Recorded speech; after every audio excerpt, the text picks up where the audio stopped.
Bad news, buddy. These are my last balloons. I'm gonna have to keep them to myself. Say, you wouldn't happen to know Anne the painter, would you? I'm her biggest fan, but she won't let me have any of her paintings because she's mad about the color of my balloons. Tell you what, if you can get me one of her paintings, I'll call my fire balloon down and you can have whatever's inside. Sound like a deal? Goodness, look at you intruding upon my personal space. Can't you see I'm in the middle of an illustration? No matter. I've been struggling to complete this piece for a long while. Could it be that you're the assistant the shepherd promised me?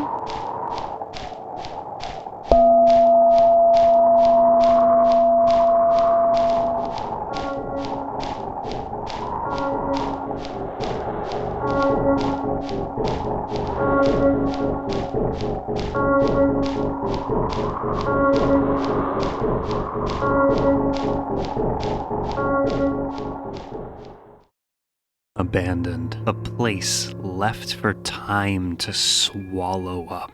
We might not remember, but the moment it existed within does. Kane Pixels has a knack for using unfiction in his work to explore the past, melding real-world locations and people into strange, otherworldly narratives about loss, nostalgia, and existential longing. Recently, there's been an influx of YouTube video essays talking about dead video games. Servers still open for those who want to explore those digital spaces, but large, open areas where dozens or even hundreds of players once freely roamed, lying empty. People Still Live Here delves into that concept, but takes it to the next level. The players are real. So far, we've discussed the first part of the series. Now we're entering Chapter 2. When I originally started this series, I thought that we were dealing with something like Petscop, a fake video game with digital horror elements. However, as we've gone through it, I've started to realize that it almost feels more like an ARG. If you remember, there was a newspaper obituary that referenced a Clifton J. Saywell. And while we don't really know if a person by that exact name really existed, the location he lives in and the other locations referenced by the game do. There really is a gigantic swamp in Bridgewater, Massachusetts called Hockomock, an Algonquin term meaning place where spirits dwell. Much of the swamp serves as a sacred burial ground, and the paranormal enthusiast community discusses the swamp as part of the Bridgewater Triangle, an area of about 200 square miles claimed to be a site of alleged paranormal phenomena, ranging from UFOs to poltergeists, various Bigfoot-like sightings, giant snakes, and thunderbirds, you name it. Saywell got lost in the swamp and found the entrance to a place seemingly outside of time, almost a pocket dimension. And if I'm understanding correctly, his discoveries were recorded and then turned by someone into a game. And we are gathered here today to watch footage of the game. It's a little bit confusing, but this is the main consensus on what the current storyline is so far. And now we return with more footage, more secrets, and more liminal spaces. Thank you for joining me. Let's dive in. The opening frame is of a cold blue room with a golden knob. Then we hard cut to title card, Day 2. While the layout of the world remains the same, what inhabits and populates it seems to have changed. We have 3 new items to find: a feather, a sundial, and a bowling ball. A sundial and a clock are both timepieces, so it's possible these new items have some similarities to their counterparts on Day 1. Now we have a better idea of our place in the world and immediately head out with seemingly renewed confidence. The world is green, the sky is blue, and why is there a hot air balloon in the sky? We begin to head towards it as the wind is still blowing aggressively on us. Is it just me who would actually love to stand there for a while? I find stuff like this not really scary, but more comforting and awe-inspiring. And I feel that way about most liminal spaces. It's big and open, and it's lonely. I would love to explore it, either alone or with a friend. It feels very beckoning to me, but I don't know, I digress. We detour to a well, a pair of shoes lying next to it with no owner in sight. Adult shoes beside well. I immediately want to jump in the well, as any good explorer might, but we are chastised. For visual use only, that almost feels like a note from the game developer. It's interesting, but there's nothing we can really do with this well for now. Up the hill beneath the balloon, there's a man dressed in colorful clothes who owns a balloon stand. Apparently, the massive one floating in the sky is also his. He says he's running out of balloons, so he's going to have to keep these all to himself. Kinda rude, but then he asks if we know Anne, the painter. Say, you wouldn't happen to know Anne the painter, would you? He's her biggest fan, but she won't let him have any paintings because she hates the color of his balloons. Does that make any sense? Not particularly. He has multiple colors. Does this supposed artist just hate color? With a little flip, he tells us that if we can get a painting from Anne and bring it to him, then he'll call down the fire balloon, as he calls it, and we can have what's inside. Now you might be asking yourself, what's inside? And the answer is, fuck you. It doesn't seem too hard, just get a painting. We assume one of our items must be in the fire balloon, although we do wonder why our new friend can't just pay for his art, but no matter, we're back on the road, or grass. There's a strange barn in the distance. Perhaps that's where Anne is staying? Kane Pixels takes a pretty common video game element, slow movement, and turns it into something anxiety-inducing. Despite the world looking all calm and pretty now, we still have day one burned into our brains. We know that time is ticking, and last night when we almost didn't make it home in time, we were nearly dragged into the infinite abyss of nothingness by a walking railroad crossing sign. The limited range of movement coupled with the vastness of the space we're trudging through make each step count. Any wrong move could waste valuable time that we still need to find the items. We reach the barn and find it surrounded by blue structures. Could these be solar panels or something? Throughout the whole story so far, there are remnants of more advanced technologies amidst the rustic structures and grassy emptiness. The blue panel towers are arranged in odd patterns and varying heights, but quickly we realize dwelling on their function is essentially wasting our time, and we circle the building seeking an entrance. The front doors to the barn have crates and haystacks propped up against it, barring our entry. Interesting. But around the back, we find similar unobstructed doors with big flashing arrows pointing to it. Huh.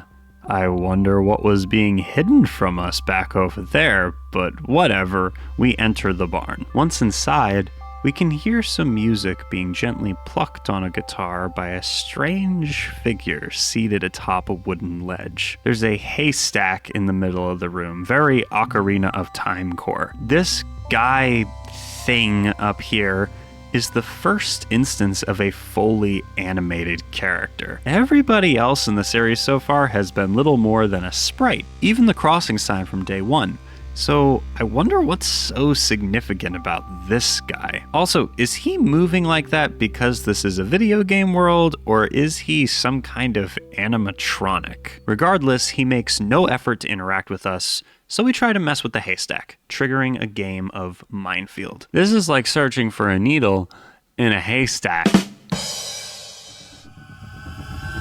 We are very bad at the game, which is pretty accurate to what would happen if I was playing People Still Live Here, as I have no idea how Minefield works. When we inevitably lose, a babbling sheep with wild eyes appears to laugh at our misfortune, and also maybe eat us. It's not entirely clear. As we play, I can't help but remember back to what the man said before he was taken away. A shepherd. Could the people here be his flock? The music that was sweet and calming before has begun to grate on my ears. It's like they're deliberately drilling a hole into my brain. But after what feels like an eternity of searching, even though it really only takes about a minute, we find the sundial. Hell yeah! The sense of accomplishment quickly fades as we realize this entire detour had nothing to do with our mission to find Anne. Thankfully, it resulted in the discovery of one of the items, but we must be extremely careful not to make mistakes. The man looms over us, still playing that blasted guitar loop. I wonder if he knows Freebird. The music does sound kind of familiar though, and if we think back, it's very similar to the sound of the Laughin' Head that we heard in the Say Well video. In fact, this sound cue appears all throughout the game. Interesting. We head back outside and god damn it, the sky is significantly darker already. It's almost like time is moving faster here. We walk steadily around, desperately looking for something on the horizon to latch onto, some glimmer of hope. We're making pretty good time, but if we wander for too long, things are going to get ugly very fast.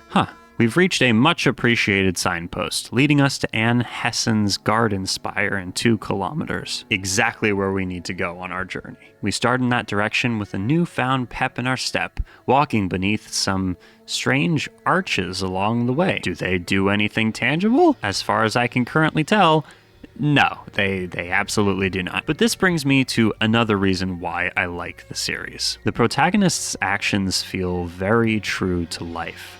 Notice how they're constantly glancing around, always on edge, checking each nook and cranny so they don't accidentally miss something. And here, while it would make more sense to just walk straight where we need to go, while we are actively wasting time taking little detours to enter doorways that lead to nothing, it's likely what I would do myself if I was playing a game like this. The only thing that would make it feel more like a Let's Play would be, commentary, which to some extent I'm trying to provide here, but also if we're assuming that this is a real person stuck in the game world, all of their actions make sense. Details like this make Kane's work stand out, and I just think it's really cool. After a lot of messing around going through the hedge maze arches, we arrive at the garden spire. There are some little towers with roofs colored red, green, and blue that we inspect, and while there are likely plants or flowers growing inside, the doors don't open, and we turn our attention to the actual spire itself. A pretty pavilion, surrounded by more arches and housing Anne herself, who at first is taken aback by our intrusion into her space, but then greets us, assuming we are the assistants she's been asking the shepherd for. Now we get to see what she's been painting, and well, this is concerning. It seems as though it's a portrait of the shepherd himself. Why does it seem like he's like 50 feet tall, dude? Okay, whatever. We are then given the easiest task in the world and asked where the next lime green square should go. It goes in the square hole. We are truly art masters now. We head over and reach what Anne called the blue bandstand, I think. Up until this point, everything has been going very smoothly, and here is where it takes a definite turn for much worse. Inside a building we could clearly see had a glass roof, it is dark and lit by lantern. We see 3 paintings. We even find the feather. We're so close to our goal, making fantastic time. All we need to do is go back to the hot air balloon guy and hope that the final item is in the balloon. We take the middle painting, and I don't know if this is intentional, but look at this square in the upper middle, slightly to the left. What is that? Very, very strange. Very strange. There's a statue in the corner next to some more crates, but beside the statue, we find a trap door. Open it up and descend. What is this? An entire tunnel system built into the ground, paved with cobblestone. It's dark in here, and we can clearly hear running water coming from somewhere. Is this some kind of sewer system? I get the feeling maybe we're not supposed to be here. We follow the direction of the water, feeling it splash against us. It's strangely warm, but now we're back in the room we started in. Did we get turned around somewhere? Mixed up, possibly? We keep wandering, and suddenly hear a strange noise.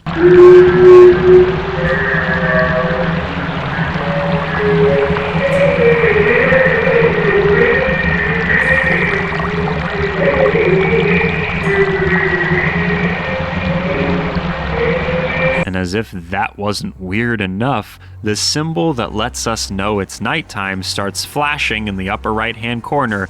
That tight anxiety that we're doing something wrong reappears, all of our confidence lost, and we want to start running, but our abilities are limited, so all we can really do is slowly move forward, one step at a time. We manage to trudge our way back to the trapdoor and re-enter the room with the paintings, but now it's a race against the clock.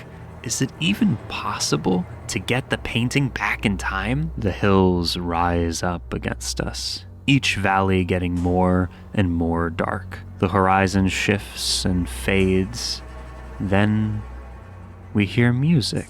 The Laughin' Head music again. The shepherd is coming. Oh shit, oh shit. Split-second decision, but we decide the only solution is to just head back home and hope for the best. And suddenly, we see him behind us. A hulking figure moving towards us with a strange confidence. Are we perhaps already part of his flock? The hills seem much larger at night. He's getting closer, closer, but then we finally return to our base, and strangely, the game still rewards us with a success screen. Congratulations, my friend, we have successfully made it through the second day. We only found 2 of the items, but that's okay. Better luck next time. While watching this footage, I had something of a revelation.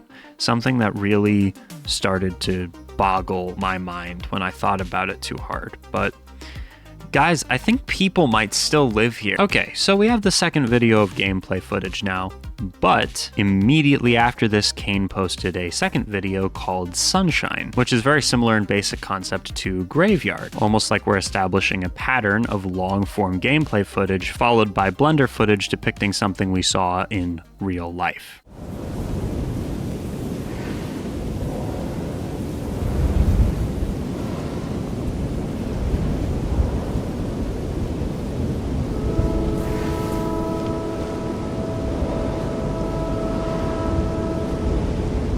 This one is a bit calmer than the Graveyard video, just showing us sunlight in a huge, dreamy field, and Kane showing off his digital effects skills by emulating a camera auto-adjusting its settings to accommodate the massive influx of brightness. The clouds seem frozen in the sky, despite clearly visible shadows moving where they should be. Some structures, or perhaps tombs, are in the distance, and we hear a low siren or train whistle before the feed cuts out. The description reads, video taken sometime between April 2023 and September 2024. Context, previously unimpacted individual is granted natural passage to Meadow via derelict structure in Northern California, USA. Additional footage was found along with this 18-second clip and is currently being reviewed for potential release. I can't wait for Kane to drop a 40-minute version of this.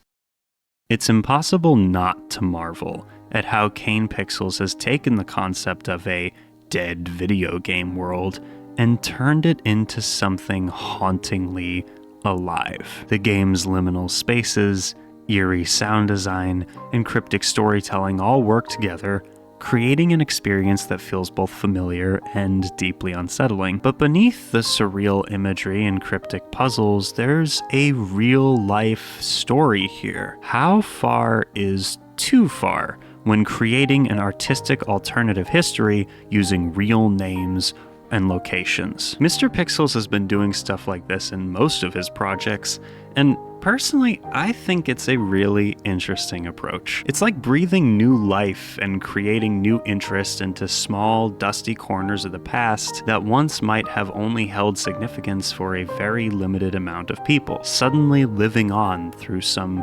creepypasta story about a ghost graveyard called The Meadow. I'm super excited to see what happens next, and as always, thank you for joining me. I will see you in the next transmission. Goodbye. Huge thank you to the cult members over on Patreon. Bees, Lori, Joy, Tommy, Boris, Pan, Thomas, Ray, Audrey, Justin, Lou, Ray, ZK, Tom, Dave, Elkie, Stardrop, Nude, George, Joseph, and Mr. Fox. You guys are super, super appreciated. Thank you so much for watching. See you later.